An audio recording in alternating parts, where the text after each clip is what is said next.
Show. We're here with filmmaker Archie Gips, and we just had the pleasure of speaking with him about Loveless in Los Angeles, as well as Chloe and Keith's wedding. So Archie, this is your fourth project that we're coming up on. We're curious what you've learned from your prior three that you're now applying to your fourth project. Well, first of all, the name of the project is called The Trailer Park King. Okay. And it's a script that I've been working on for several years. And aside from the first three, where I basically wrote films and just wanted to...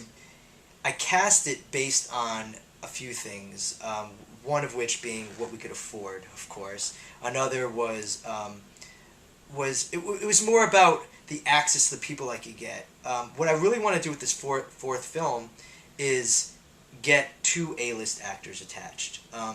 In the last three, well, one of them was a documentary, so it really wasn't about the casting or any named people, but I really found dealing with distributors and most people, when you're trying to get a film out there, you need to have name recognition. Loveless in Los Angeles had Dash Myhawk and Brittany Daniel, who are named actors, and they're incredible actors. But when people hear those names, they're like, oh, yeah, how do I know them? Like, they know the name, but it's not like, oh, Brad Pitt. Like a name that if you say the name, people know the actor.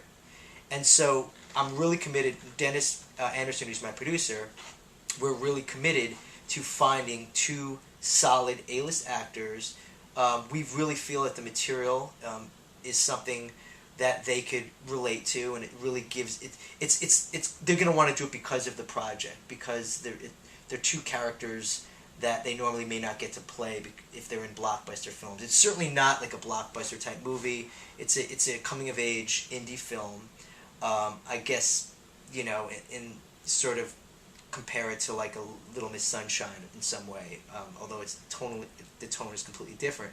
But I'm really concentrating, and the budget is much more. Loveless Los Angeles, which is a $500,000 budget, Clunky's Wedding, which was a minuscule budget, really came in hard costs were around $50,000, but with deferred payments and so forth, it was a little bit more than that. But this project is being budgeted at $4 million. And a lot of that, of course, is taking into consideration the fact that we want two A-list actors attached to it.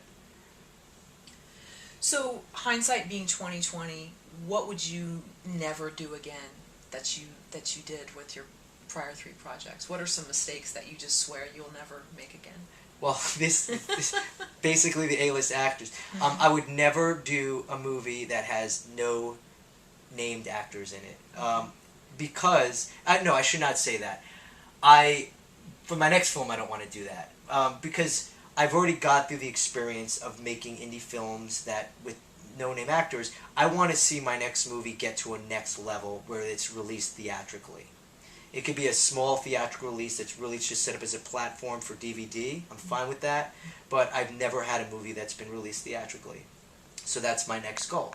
And the only way to really achieve that, obviously, there's plenty of exceptions to the rule, like Napoleon Dynamite or Paranormal Activity. These are but they are the exceptions to the rule. And for the most part, in order to get a film theatrically released, you need to have talent attached to it. One of the problems I have with Loveless in Los Angeles is a romantic comedy. It's impossible to get a romantic comedy released if you don't have big name actors. It just is, because the idea itself is people love to see romantic comedies, but they love to see, Julia Roberts in a romantic comedy, and George Clooney, and they don't necessarily want to see no name actors in a romantic comedy. Again, it can be done. I'm not trying to discourage anyone at all. I think if do what you're doing and go after your dreams. But for me personally, I want to try to take this avenue as far as getting A-list talent attached.